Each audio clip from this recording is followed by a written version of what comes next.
yet? No, look, there's I always say I respect Terence Crawford. He's a very talented fighter, but he just win one big fight. If you see his record, he just beat one good fighter like Errol Spence is. Yes. But other than that, I don't think he's beating other great fighter like Spence. He did a really good job with the Spence. He did like almost look very easy. But I'm gonna go with Canelo because he didn't hold Turkey's hand. It's two things that you can do with somebody bigger and stronger. You know, you can either try to push them back, you know, because 9 times out of 10, a strong fighter not used to going back. Canelo Alvarez shared his thoughts on Terence Crawford's recent knockouts, giving credit to Crawford's talent. He acknowledged that Crawford looked impressive in his victory over Errol Spence, making the fight appear easier than expected.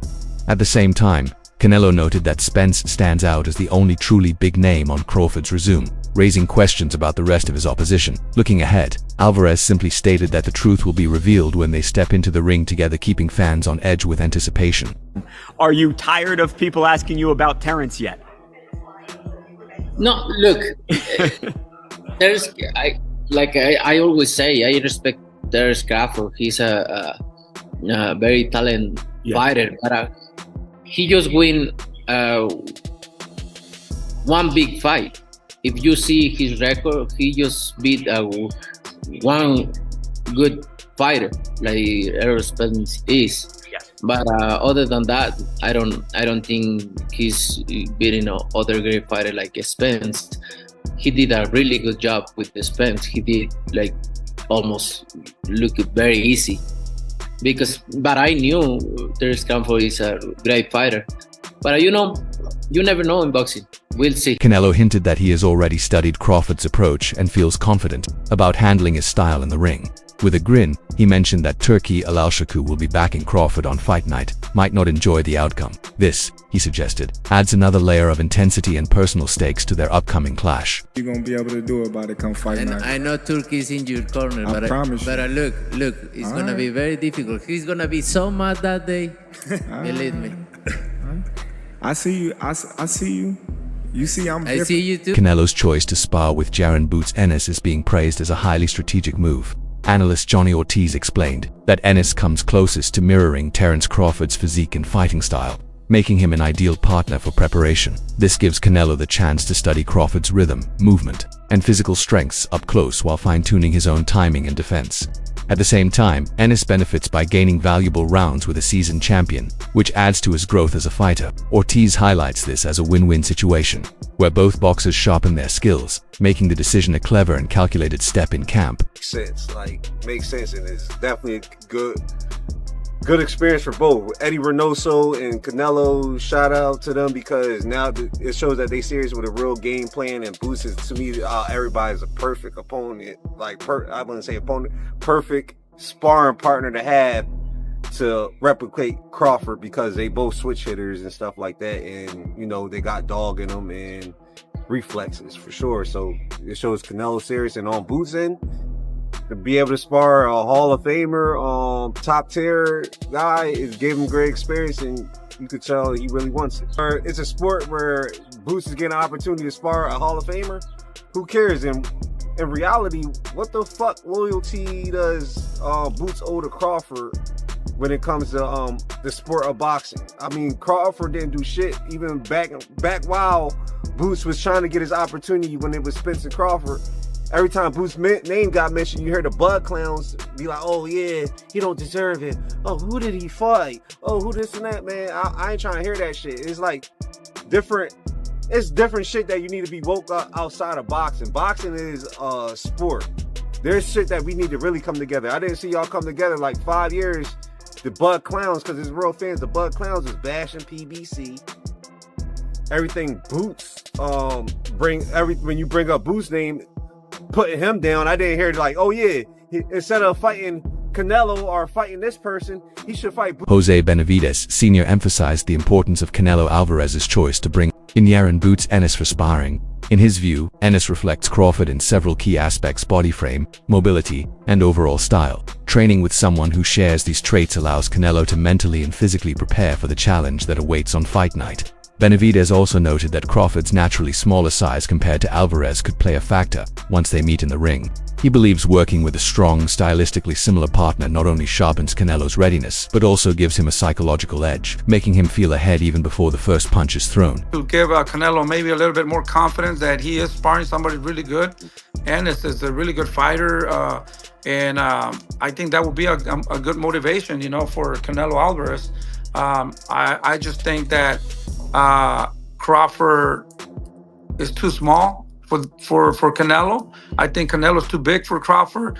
But in my opinion, I think if Crawford can maybe just tap, hook, get out, maybe once in a while throw a straight punch and just win by points and use his legs, I think I see him winning by decision. But if he tries to exchange with Canelo Alvarez, I think he's going to make a mistake and he's going to get hit with one shot and maybe he can get hurt and that would change the whole fight, you know. But I think he's faster. Crawford is faster and a straight punch, get out, you know. Don't stay there to throw or try to trade with Canelo Alvarez. Okay. Fair to say. Fair to say.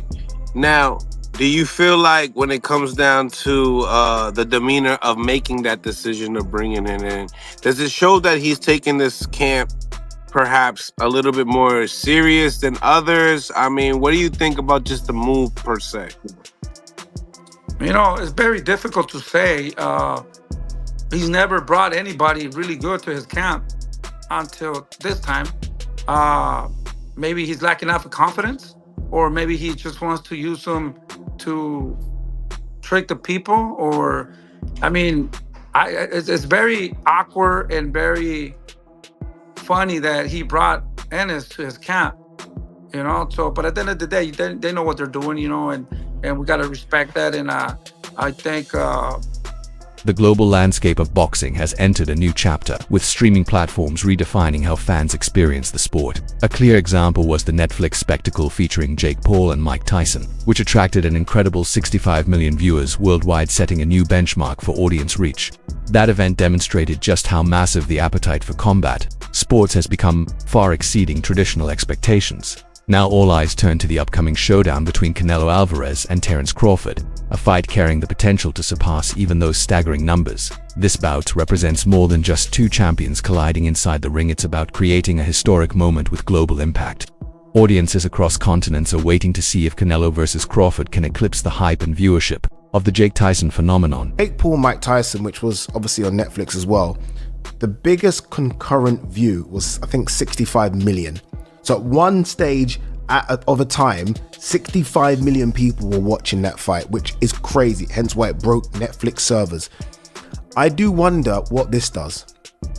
I think it does around 10 to 15, which is still an incredible number. The problem with these two, and I was saying this morning actually to Gareth A. Davis, like, there's no antagonizer here, is there? No one is willing to play the role of the bad guy, the heel, the bully. And you almost need that a little bit. Like Jake Paul was actually quite smart in the way in which he promoted the Tyson fight. Obviously, look, it's Mike Tyson. But it was promoted so well where Jake was willing to be the guy that, I'm going to fuck up the greatest fighter of all time. You know, he was willing to kind of say all those things and play that role. So people almost tuned in to see him get chinned as well. Neither of these guys are playing that role. Neither of these guys, I don't think, have crossed over massively to non-boxing fans. I mean, to us, they're like gods, but to non-boxing fans, I do wonder how much people know them. Terence Crawford has built his reputation on never shying away from a challenge, and his preparation for Canelo Alvarez reflects just how calculated he is when it comes to strategy. Crawford openly recognizes the challenges that come with facing naturally bigger opponents, but he also insists that there are clear solutions. One of his key approaches is to force larger fighters onto the back foot, a position they rarely feel comfortable in because they're so used to pressing forward with their size and strength. Crawford believes that disrupting this rhythm can take away a major part of their advantage. There's two things that you can do with somebody bigger and stronger. You know, you can either try to push them back, you know, because 9 times out of 10, a a strong fighter not used to going back, you know, so it kind of fucks him up in the head, you know. Yeah. Or you can just box him because some of them just slower than others because they got flat feet, and they just looking to load up on certain shots. Now, Crawford's definitely right here. There's two ways to beat a pressure fighter like Canelo. Either you put the pressure back on him, which is where guys like Triple G and Bivol had success, or you use your superior skills and footwork on the outside, which is how Floyd Mayweather won. Now, Crawford, he can't use the pressure approach because he's not as physically dominant as guys like Golovkin or Bivol. You know, Bud is a welterweight or junior middleweight jumping up. He doesn't have the size to push Canelo back. Now, the outside boxing approach, that is definitely Crawford's best chance against Canelo. By pushing bigger fighters backward, Crawford disrupts their rhythm and forces them out of their comfort zone. His second key tactic is to wear them down, draining their stamina and taking advantage of the flat-footed tendencies that many naturally heavier opponents develop over long rounds. This level of awareness highlights Crawford's exceptional boxing IQ. He understands that winning isn't just about grit, it's about turning perceived disadvantages into opportunities. His camp has been designed with these principles in mind, focusing on conditioning, ring control, and tactical precision as he prepares for the toughest test of his career. He does struggle to cut off the ring at times. We saw that in the Skull fight. And he does load up on single shots now. But at the same time, Crawford is not the same pure boxer that Floyd Mayweather was. You know, Mayweather rarely got hit in that shell. And his form of countering, you know, a pull counter, for example, was, I'm not going to get touched and then I'll make you pay. Whereas Crawford's style of counterpunching is different. Bud will take one to throw 2 or 3 back. And he can't do that against Canelo because of the size and power difference. If Bud takes a clean right hand to throw back an uppercut or a hook, he's either going to get dropped or he's going to end up on his bike like Jermell Charlo. So while I do agree Crawford does have the superior skill set in this fight, but because he doesn't have the size to push Canelo back, or the defense of someone like Mayweather stay perfect for 12 rounds on the outside, I do think Canelo's size and power will make the difference in this fight. And that's why I like Canelo. Despite all the talk of rivalry, Terence Crawford has expressed genuine respect for Canelo Alvarez's legacy in the sport. He acknowledges Canelo as one of the last fighters to emerge from boxing's golden era, someone who stood across the ring from legends and carried the sport forward. For Crawford, facing Canelo goes beyond championships or numbers on a record. It represents an opportunity to measure himself against a figure who embodies boxing greatness. By viewing the matchup through this lens, Crawford gives the storyline a deeper and more meaningful dimension. Well, listen, I called Canelo out because, like I said, he the last great fighter amongst the era that surpassed us. You know, the Floyd, the Pacquiao, the De La Hoya. We both came up in that era, and he was right there with those fighters, and he got the chance to fight the Miguel Cottos, the Floyd Mayweathers, and you know, the Kovalevs and Triple Gs, and I wasn't able to get those mega fights, you know, so this is my mega fight, this is my moment, and that's the reason why I want to fight an all-time great like Canelo. Shawn Porter adds his own viewpoint, arguing that Canelo won't present Terence Crawford with anything entirely unfamiliar. In Porter's eyes, Crawford has already dealt with a wide range of styles over the course of his career: fast movers, heavy punchers, skilled counter-strikers, and even naturally larger opponents. What sets Crawford apart, Porter explains, is his ability to adapt to each situation.